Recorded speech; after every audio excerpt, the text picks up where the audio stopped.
Conversion rate is one thing, but I think we also need to look at what is a conversion rate and which conversion rate are we looking at. Because when people think of a conversion rate, they look at their Shopify dashboard and they see one metric that's always there, and it's conversion rate. And they see it almost on a day-to-day basis. The reality is that that metric is the biggest lie you could have. It's the worst metric you could have to run your business. Hello and welcome to the Perpetual Traffic Podcast. This is your host, Ralph Burns, founder and CEO of Tier 11, alongside my awesome co-host, Lauren E. Petrullo, founder of Mongoose Media.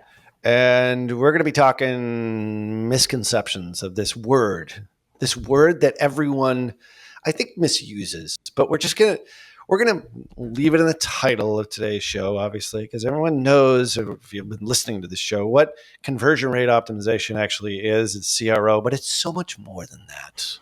Lauren, don't you find so many people are just like, oh, all I need is a better conversion rate on my site. And then if I double my conversion rate, my business doubles.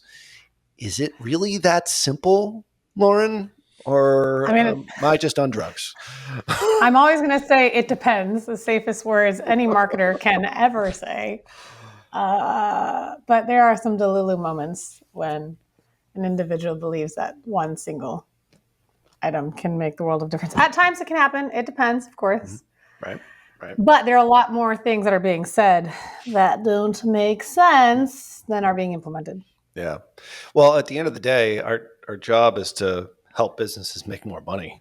I think, spread their product, goods and services to the right types of people and hopefully have a positive effect on the world. And in so doing, profit from it. So conversion rate optimization, I think, has been, like the term itself, has been misused through time. So we're here today to smash, just break apart, explode, blow up those misperceptions, because we've got the founder and CEO of SplitBase, Raphael Paulin-Daigle, here as a guest on today's show of Perpetual Traffic to dispel all those myths, the myth-busting CRO guy.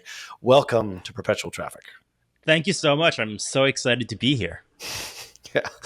Well, I think we're going to take a lot of CRO people off today, and which is fine.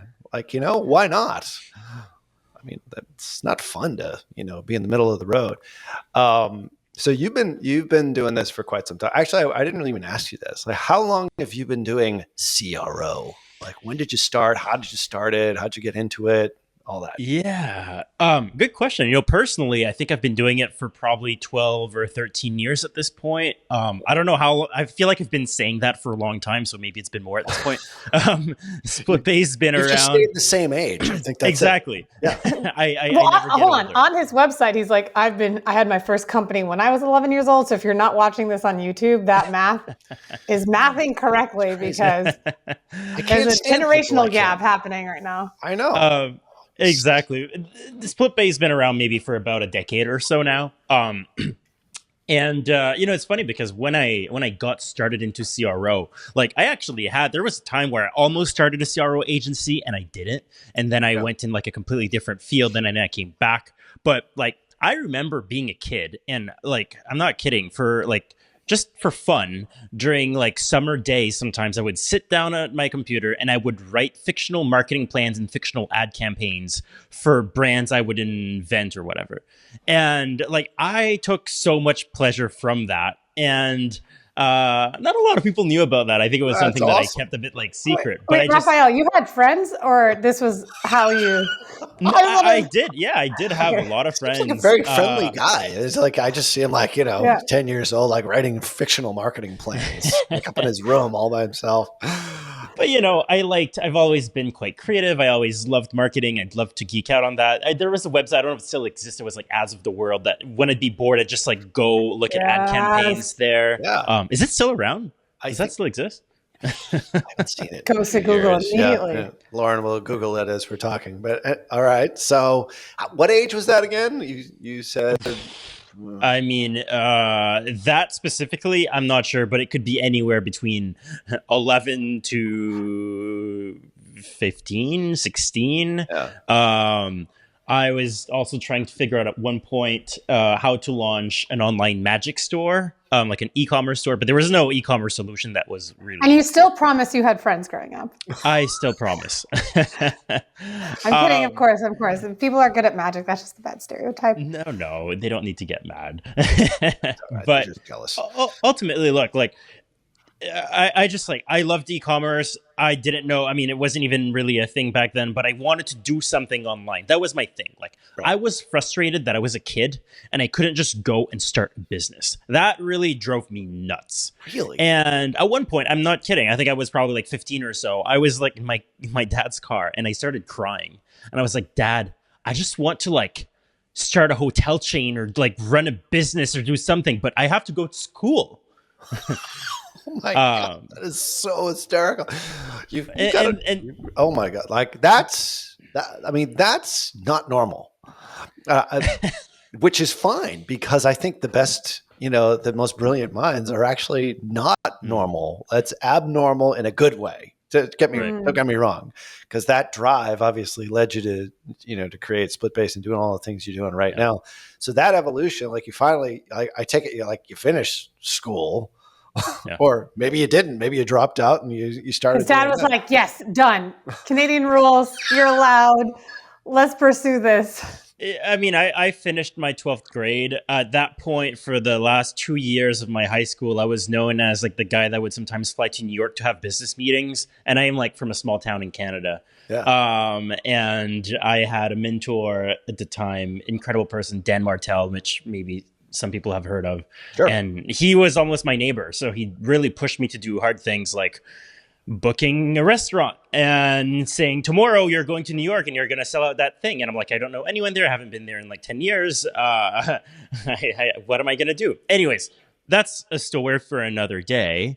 But, that was kind of, I wasn't a big fan of high school at that point. I much preferred to take business meetings in New York than anything else. That is wild. But you did actually do all that. So you carried through, like you did actually book hotels, and then totally you had seminars, or was that? I assume that's what it was. Yeah, that event actually sold out. So that was a nice win.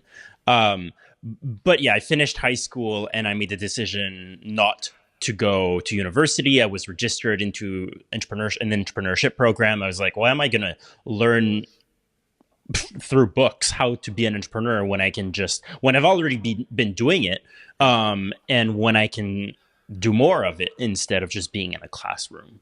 Yeah. And I launched many failed businesses, right? But in the meantime, I was also like building websites in my spare time. And I was like, at that point, I was already knee deep into like conversion optimization because of previous failed startups that I was doing around the marketing space. And it really got me to that rabbit hole. And yeah, that was like the one thing in digital marketing that I liked the most. It was just, how can I make things better?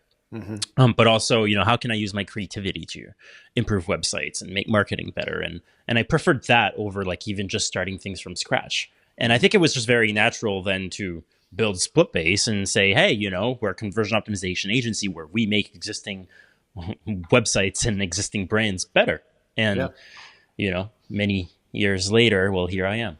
So, I mean, it's an interesting journey. So you're like, how did it start? How did you get your first client? Did you just, it sounds like you had a few failed businesses as I did as well. I mean, the point is like I've sort of stumbled into this, but you were very focused on it. You were actually building sites and then maybe running traffic to them and figuring out, all right, well, this thing that I can do after the click actually really makes as much of a difference in the overall success of the business as does like how much traffic is actually coming to my site. Is that sort of was the evolution of it? Like, absolutely. Yeah. Okay. Yeah. I mean, it was hard, I only had one job. I left that job with $5,000 in my bank account. Mm-hmm. And I said, you know what, I can make this marketing thing work. I had a lot of confidence, which is great because it definitely, looking back, wasn't a lot of money. And I had a limited timeline for, my parents were not going to pay for my lifestyle or anything. My rent, fortunately, was about $400 a month back then. So I had a bit of a runway. 10 months. But it was 12 months. Exactly, right? But it was Right, hard. but It no was, food, no food, no No shoes, no food. gaming. You can't eat anything. Right. you got to add that on top. And I also, I like nice things, so that was difficult. But I really had to figure things out. I was like, like this is. I just felt like my life was on the line in that sense, where like I had to prove myself that I was able to build a business. That was one thing after so many failed attempts at different businesses, and I had some successes as well. But I was like, this type of like in marketing in this space, I need to like make this work. So it was back in the days of like where blogging was really big, right? Like guest blogging. So I would write ridiculous blog posts that were like 70 pages long. I would guest blog all the time, even though I didn't really like it. It just felt like a way to like put some of my ideas and my research. And at the same time, it's funny because, you learn at the same time as you're doing that. And and I would record some videos, and I tried so many things for almost nothing to happen for a very long time. And then kind of out of nowhere, eventually, I don't even know how, we got that first client. I don't even remember who was the first or which was the second. But, it took a while. And even when we got those first clients, it's like without a portfolio, it's really, really, really hard to build an agency that's based on knowledge and, what you're able to achieve.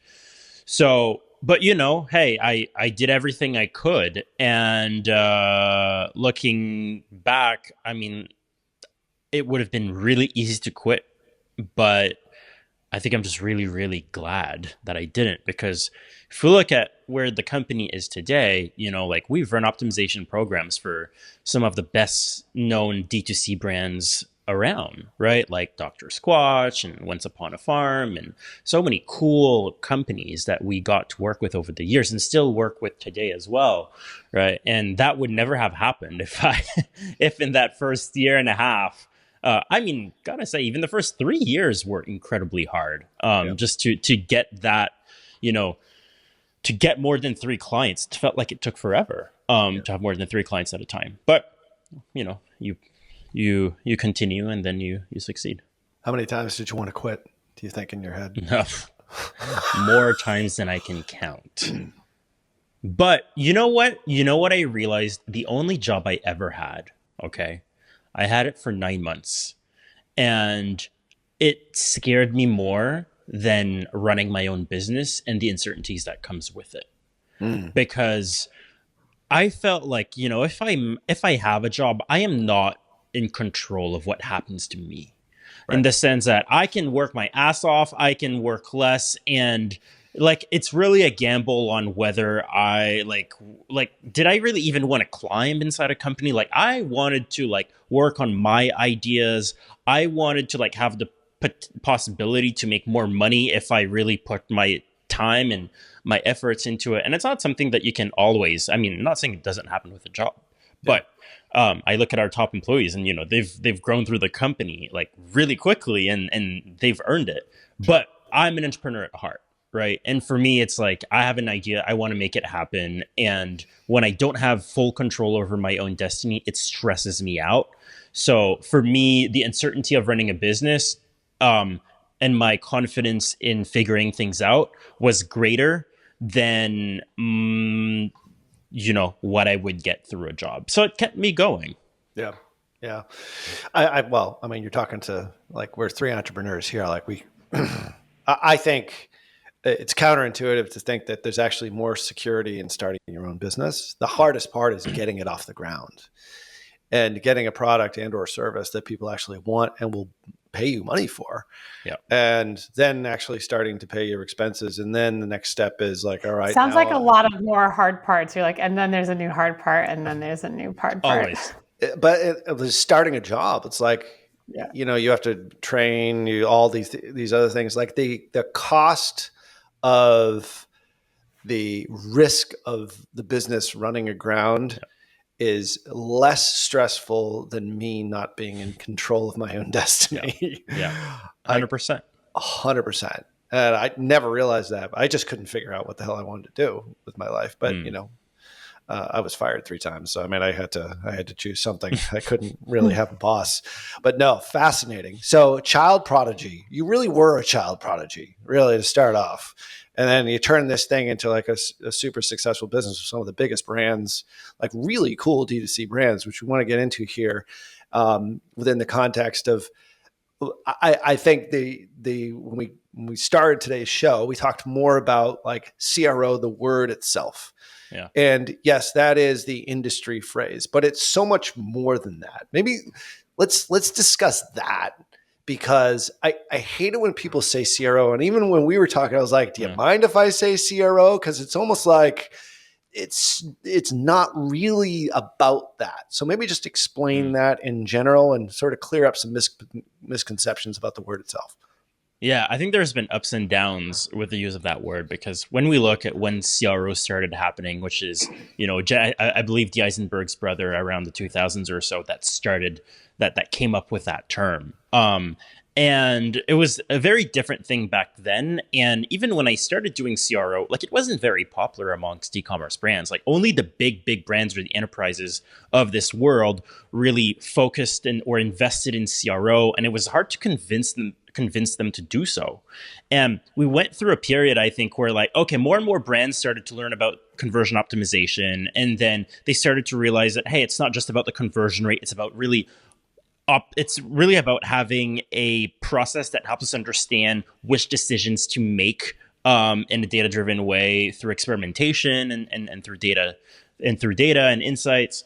And then we hit a point where all of a sudden, like Shopify really boomed. And then all of a sudden Twitter and all the social media we got into this content age, which before it was about blog post, right? Like, it was about, like, you talked about CRO, you'd write like a really deep and detailed blog post. And we got to that point where I felt like, okay, the industry needs a lot of education, but the information that was available, I mean, I won't say it was always like long blog posts, because there was a lot of more like Neil Patel type mishmash of content that was a bit random and not necessarily factual.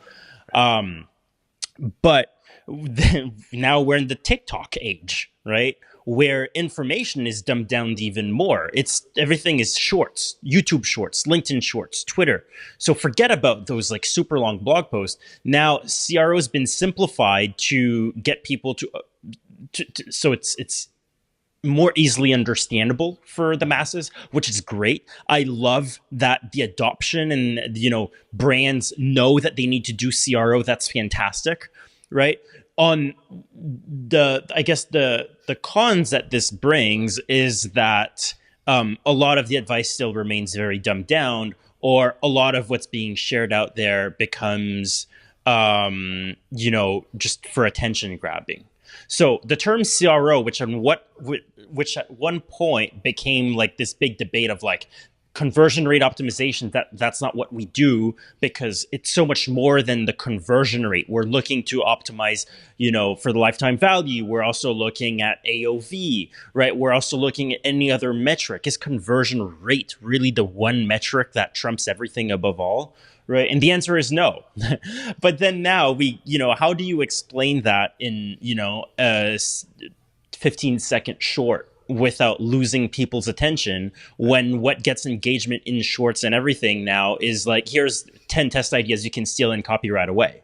Right. Sorry, I kind of went on, but philosophically speaking, I think this is what's been happening to the term CRO and the industry. Yeah, it's interesting. I was trying to think of the book that I first read, and I think it was by Tim Ash, and it was landing page optimization. It was back in like 2010, 2011, thereabouts. And I read it because I was like, that's really cool, because I was starting to get into this, and I forget at that point in time where I actually was in my career. But anyway, I think this is like right around the time I got fired for the last time and started this whole thing. The point is that I read that book and I was like, landing page optimization, this is pretty amazing. And then I met him at a conference. Yeah. I was like, this is so cool. And then I started to do it I was an affiliate, and I realized, holy crap, it's not I read that book and I studied it and I made notes and everything else. And it was, it wasn't on like a Kindle back then. It was an actual physical book. I had to go to like Barnes and Nobles to go buy. And it was then where I started to optimize my, scammy affiliate pages. I was like, holy crap, I had that realization. And then when we started our agency, we just did everything. It was like people paid us like, I don't know what it was, $2,000 a month. I did everything from the ad all the way to the landing page optimization, CRO. And then all of a sudden, somehow it changed from LPO to CRO somewhere in the middle there. And I'm kind of lost like when it actually did change. But now everyone is like conversion rate optimization. Like that's the thing. I need to increase my conversion rate. When at the end of the day, it's more monetization for the business. It's AOV, it's LTV, it's all the things that we're going to talk about here on today's episode. So I think it happened maybe in the mid 2010s. Like all of a sudden, people started switching over towards CRO as opposed to other forms of optimization. Yeah, and I think here's the deal. At the end of the day, right? I don't like that term, but I still use it. Yeah. And I'm partially guilty, I guess, in some sort of way for the fact that we're still using it in the industry. And I know it's like purists really want to stop using that term. The issue obviously is if you stop using that term and you call it something else, well, people understand what it is, right? Yeah. At this point, I care more about people caring about CRO and understanding what it is. And then once we have their attention, then the proper education can follow. I think I prefer that than really gatekeeping and really being, very, I'm looking for my words here, but instead of just overcomplicating things and then saying, oh no, this is not called CR for that reason. And so on. Right. I know there's been a lot of attempts from agencies to kind of rebrand it as well, but at the end of the day, people just still see it as like, okay, well, they see through that, right? It's like, okay, well, yeah, but that's just, you're doing CRO. Right. We've even tried at one point. I don't even remember what we called it, but at the end of the day, it's like, how do you explain that? You're just making the job harder for yourself when it comes to explaining and selling that. So it's an interesting dilemma, but, while debating on should we call it CRO or CEO or whatever, make the world I don't want to say make the world a better place, but is that on its own going to grow companies? No. So at the end of the day, I care more about what happens on the websites and the process and everything than what we call it. Yeah. Well, let's get into it. Like so when you're looking at a client comes to you and they say, hey, I need to, increase my conversion rate, or the thing that they want isn't necessarily a thing that they need, right? Yeah. So how do you view it? Like how do you view that whole idea of how can I make your business, more efficient, making more money, making more profit, all that within the context of this predefined, acronym that the marketing world has created that's called CRO. So, conversion rate is not terrible. It's not like we still want to increase conversion rates, right? But the thing is, it's not the only thing that you should optimize, and conversion optimization is not just about increasing that metric. If we talk about increasing metrics, reducing your acquisition cost, increasing conversion rate, increasing AOV, increasing lifetime value, right? All those things are equally important. If you want to dive a little deeper, depending on your circumstances, and then there's a million ways to look at this, right? But like, let's say you realize that your business would succeed a lot more if you increase your ratio of subscribers versus people who buy from you one time, right? Well, the goal of your conversion optimization methodology, which is what it makes no sense to say, the goal of that conversion rate optimization process is not to increase the conversion rate. It might be to just, okay, how do we get more people to subscribe versus, buy one time? Conversion optimization can be about, making, optimizing the website so returning customers come back more often, right? It could also be to increase the frequency of people buying from you. Like, it can be so many things. And conversion rate is one thing, but I think we also need to look at what is a conversion rate and which conversion rate are we looking at? Mm-hmm. Because when people think of a conversion rate, they look at their Shopify dashboards or just their, GA dashboards, and they see one metric that's always there, and it's conversion rate. Right. And they see it almost on a day-to-day basis. The reality is that that metric on that dashboard is the biggest, not misconception, but it's just like, it's the biggest lie you could have. Like, it's the worst metric you could have to run your business, because, depending on how like Facebook's own algorithm is behaving that day, your conversion rate will be impacted. The creatives we are launching, the audiences that are being targeted, the email campaigns, whether you launch it one day or you don't have an email campaign the other day, the time of the year, right? All of that will impact your conversion rate, and, in a way that your website might not even make a difference, in the sense that you could have the same website, not touch it, the same products, and your conversion rate would fluctuate month after month, day after day, year after year, right? But because of factors that are completely unrelated to your website. So if you focus on, hey, I want to double my conversion rate, or increase it by 20%, it may not even be doable. Like, it might not be doable. You could, yes, potentially have more people convert, increase the conversion rate of a specific channel on a specific page, increase adds to cart, right? But maybe your global site conversion rate is going to keep going down if you're increasing your ad spend, just because you're increasing the amount of people you're advertising to, and you're not targeting bottom of funnel people anymore, and you're targeting colder audiences. And just by nature, they're people that are less likely to convert, and therefore your site-wide conversion rate is going to go down a little bit. Right. Yeah, the site-wide conversion rate hides many averages. It hides a desktop versus mobile, which are entirely different conversion rates. It hides it from a channel perspective. It hides it from an audience or segment basis, right? So it's all something that we have to consider. So if somebody comes to you, I love the idea of, and this happens to us quite a bit. It's like, I need Facebook ads from you guys. I need Google ads. It's like, well, okay. That's great that we get them in the door kind of that way, but it's like, it's the difference between what they want and actually what they need. So they come to you and they say, all right, well, my website conversion rate is 1%. And that stinks, Raphael, or maybe it's 0.5% because that's what my Google Analytics say, like fix it. Give me maybe an example of, I got a couple of different ways, or maybe a couple of different examples that you've done this through different businesses, that they use that North Star, that metric that's staring them in the face every time they go into GA or into Shopify, when it's actually the wrong metric, and you found something that's completely different and then changed, not necessarily the course of history here, but it may be increased in a noticeable way or a very impactful way, their business as a whole. Yeah, well, I'll give you an example of a recent test we conducted, right? Obviously, we're hired to increase conversions.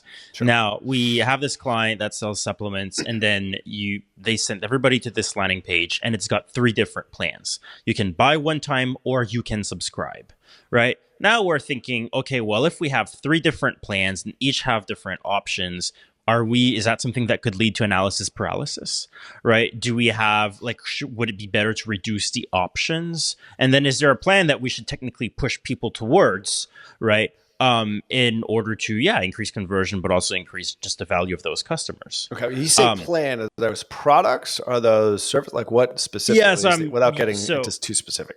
Yeah. So it's, each, I guess there's 3 packages, right? So, like one-time order, then a smaller quantity, then a bigger quantity, and each can be one-time or subscribe. The subscription plans are all different as well, right? So then we're trying to understand, okay, well, if we just are hired to increase conversion rate, if we were to stick to that term, right, we just remove a plan or change the plans and look for the highest conversion rate on that landing page based on that. But that would be a big mistake, because here's what happened.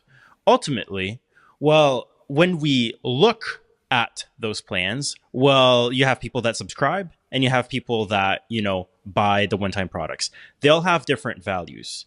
Well, each subscription plan have different churn rates, and each of those plans have different lifetime values.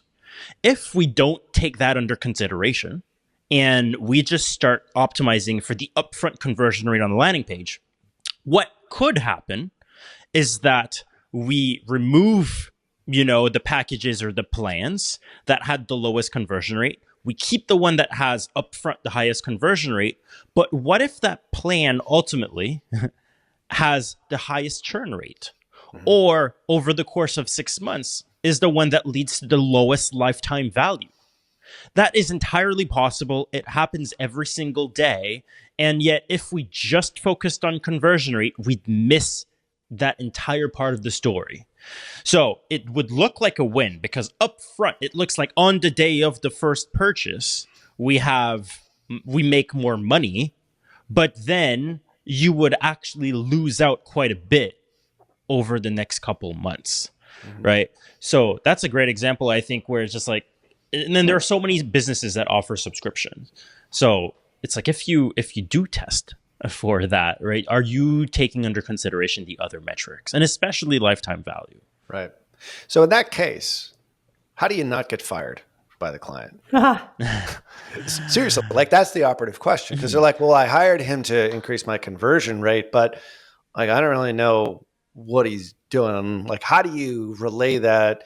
Yeah. And I always sort of come back to that operative question. I was like, as agency owners, like you always want to have lifetime value for your clients, them stay on for a long period of time because you can continue to optimize and help scale and grow their business. But like in that case, you were hired for one thing that they thought, when in fact, it probably wasn't the thing that they really needed. So what was the process there in the communication with the client to get them to understand that it's bigger than just a conversion rate thing? I think you're both, going to relate to this, but ultimately, right, I think with any type of agency business, it's about how do you communicate your results. You could be doing great work, but if you don't communicate your results or your process or what you're doing clearly, you run the risk of getting fired, even though you've done a tremendous job. So obviously, I think a big part of the last decade has been figuring out what's the cadence and how do we communicate in a way that, we don't lose the client. Because if we get too technical and too into stats and numbers, then clients get confused. And some people want that, and that's great. And in that case, we're going to provide that. But, there's a lot of people that just want to know the basics. So understanding how to communicate on a client per client basis is super important, and probably one of the number one things that we try to improve on all the time. The second thing is I'm actually pretty upfront with them on onboarding and in the sales calls, where I say, hey, I know you care about your conversion rate, but like we're there to make you more money. And what that means is maybe we need to optimize another metric, or maybe, when we optimize your conversion rate, we can't look at your site-wide conversion rate. We have to look at it from a channel basis. There are so many different situations that could happen, right? But what we've really tried to do is how do we educate the client so they know how we think around optimization? And I think that's something that, by the way, that's one of the reasons why a lot of people work with us. It's because of how we think of conversion optimization, right? They hear me talk about it on social media, on YouTube, on my podcast, and they're attracted to the way we think around that. So they work with us and they understand that it's not a quick win. Like, I don't really share, here's 50 A/B test ideas you can do tomorrow. That's not the type of audience I attract. And that's not the audience I want to attract either, right? I talk about methodologies. I talk about process. I talk about those things. And maybe it's less sexy industry-wise, but often the brands that come our way already have an understanding of CRO. They're in it for the long run. It's not something they expect to do only just for a couple months. And they understand that site-wide conversion rates can be, not a lie, but it just can hide a lot of truth and a lot of things. Maybe a bit so misleading. Yeah. I think it just comes up. At the end of the day, it's all about expectations. And we've really tried, and it doesn't mean it doesn't happen. Like, look, no matter the experience of the client in this space and so on, it still happens that, they all of a sudden their site-wide conversion has decreased by a couple percentage points, and they're super stressed out, they're wondering what's happening. Well, we're there to like reassure them and help understand what happened. Very often then we do a channel and device breakdown. We just realize, hey, well, you've spent a lot less money on Facebook in the past couple days, and that's caused a drop, right? 99% of the time that's what happens. Yeah. But yeah, you get blamed. Yeah. We get blamed for everything. Always. Everything. You don't find all out the time, and then you get blamed, and you come back like we noticed. Yeah. A client makes a change on the website, and then it breaks an A/B test, and then they're like, "Hey, you guys did not QA the test properly." Well, then we'll get blamed for that. And I think it's just part of the job, but it's also part of the job for us to be able not to just accept the blame, but to investigate, right? Like, obviously, look, if it's our fault, I want to understand to make sure it doesn't happen again. So I will investigate. But if it's not our fault, I think we still also, for the clients, trust in us, but also in just optimization long term. And for that to work out, well, we have to tell them, hey, Mr. Client, like, totally understand you thought we didn't do this right. But look, ultimately, if you make a change to this product page template, it will affect the class that's being used in that test, and it will break the test. And based on, when that happens, we may or may not see it. All of us, like, they're so, your websites are technology, it's code, anything can happen. So I think it's just the way I look at optimization. This is what I tell clients. I say, we work with brands for a very long time. I bank on relationships, and I've always banked on relationships to grow this business. I don't want to be this transactional agency that operates in the sidelines, because I don't think optimization can work that way. It's so complex. Even if your goal is to do it internally, eventually, and not work with an agency, which is great. Like, you're going to have the same conversations. You're going to blame that team for something that happens, or there's always going to be that friction point. So unless the brand really learns how to do it properly, and that's why we're there, and that's why we exist. My mission is not just to increase their numbers, but it's hopefully to get them to think around optimization in their websites the right way, so they can one day maybe fly on their own, or at least, integrate a bit more of just the optimization or CRO way of thinking in their day to day. I mean, I think it's a big, I'm saying that, and it just sounds like a big mission, but when you collaborate closely for a client over many years, and you're not afraid to share kind of the mistakes, the learnings, and so on, that I guess that learning develops itself, that process develops itself inside of many companies, and it makes for a better relationship. But also, those are usually the brands that are most successful at growing as well. Yeah. Like, I look at those brands where it's happening, and they are some of the most D2C brands I've seen to date. Yeah, they're taking the longer term view. They realize this isn't an overnight thing. It's double my conversion rate, double my business kind of thing. Let me ask you this, in closing here. When did CRO become so like SEO-ified, especially on LinkedIn? And you've got some strong opinions on this. Shares, likes, comments don't necessarily equate to like what's in line with your mission. We just see this all the time. So, like, when did it happen? Like, what's your take on it? Like, why do so many CRO agencies feel like they need to do this? Because, it's just vanity metrics that they're after now. When all is said and done. I mean, I think it's just a reflection of society in general. TikTok, taking over, making everybody impatient. People can't stand to watch long videos anymore. People don't want to read long blog posts anymore.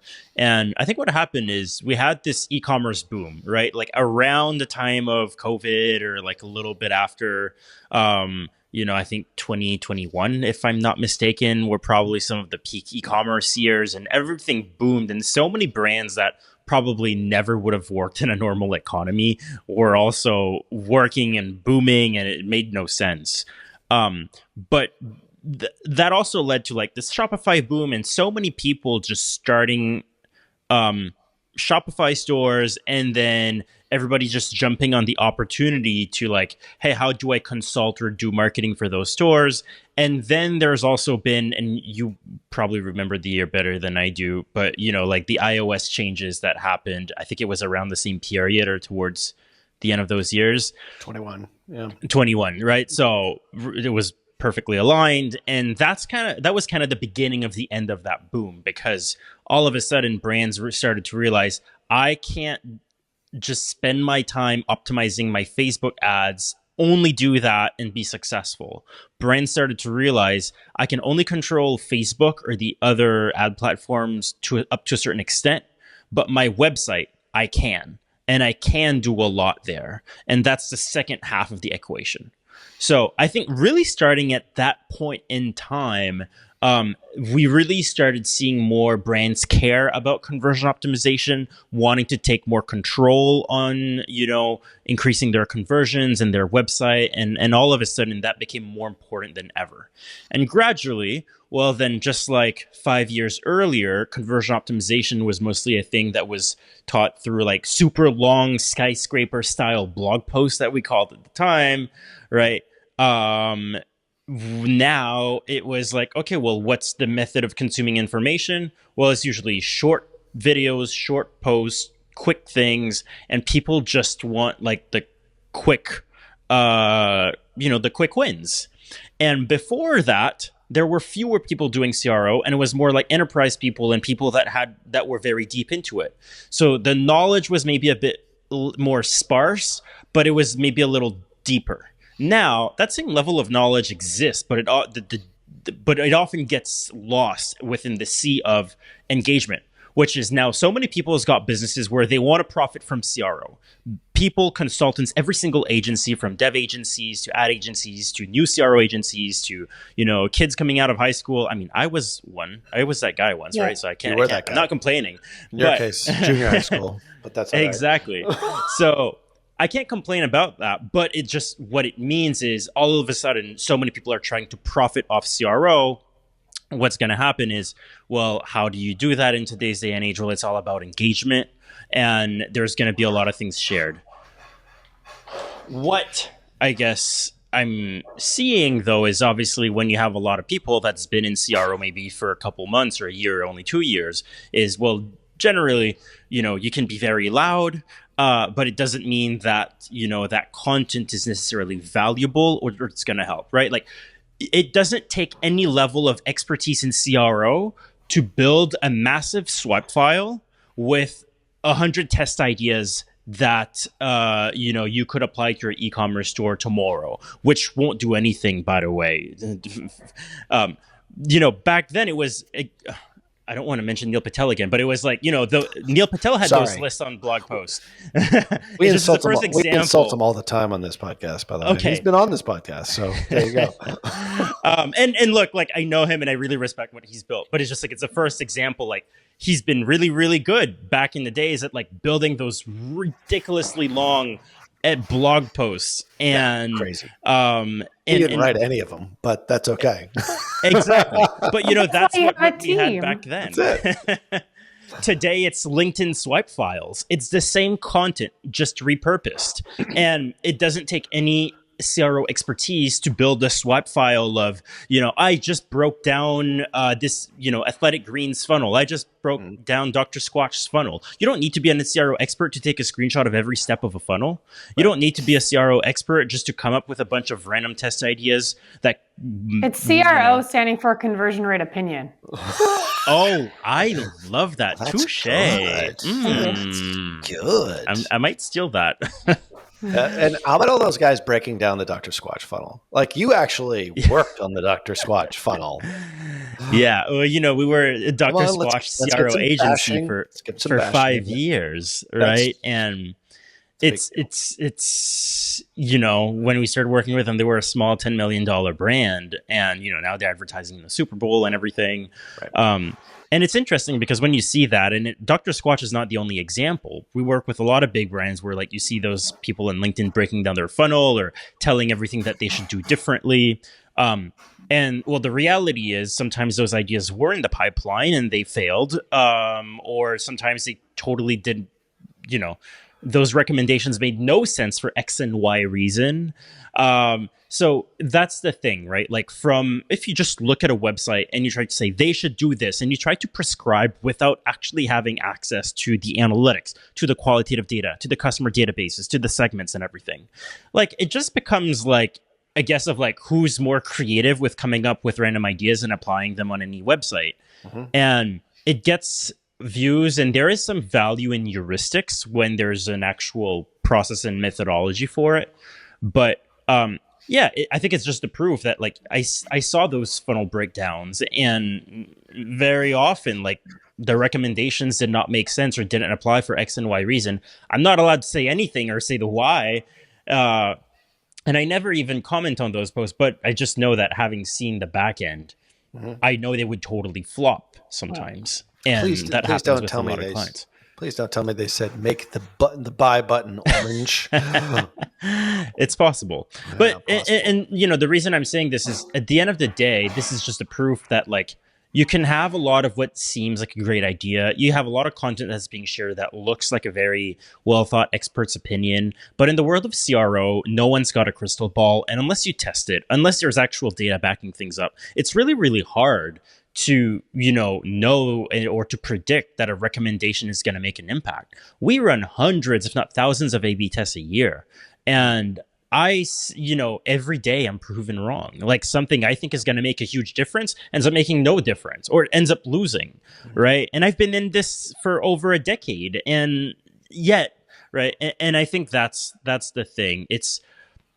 There's a lot of things we can share on social for engagement, but is it truly going to help those brands, or are we just doing it for engagement? And it's something that I'm always torn, because, I also want more engagement. I want to grow my own agency. I'm not hiding that. And I'm not trying to be such a purist that I'm above all these people and everything. Like, but, I'm often thinking, like, okay, how do I create content that, yes, creates engagement, but that's also not like, here's a SWOT file of 100 different things that I know people shouldn't copy in the first place. Right. Because it's all individualistic. And also, one thing affects the next thing, which affects the next thing, which affects the next thing, which is, your landing page optimization, your conversion rate, your bundle size, your choices, your AOV, your LTV, your profit margin on individual products. Like, there's so many factors. It's not just one thing. It's not like, hey, do this and all of a sudden double your business.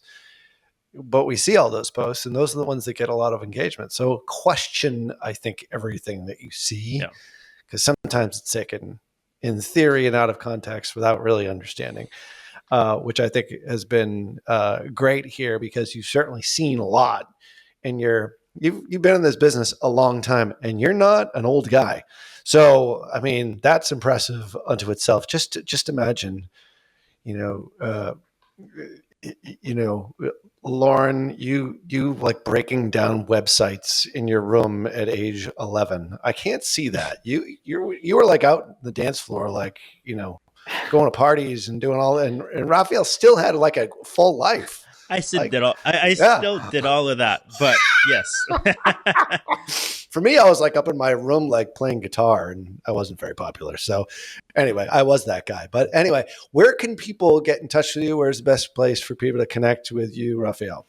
Yeah, so you can go to splitbase.com/PT, and you can get a free proposal there if you need help with conversion optimization or landing pages, or conversion optimized site redesigns for larger e-commerce brands.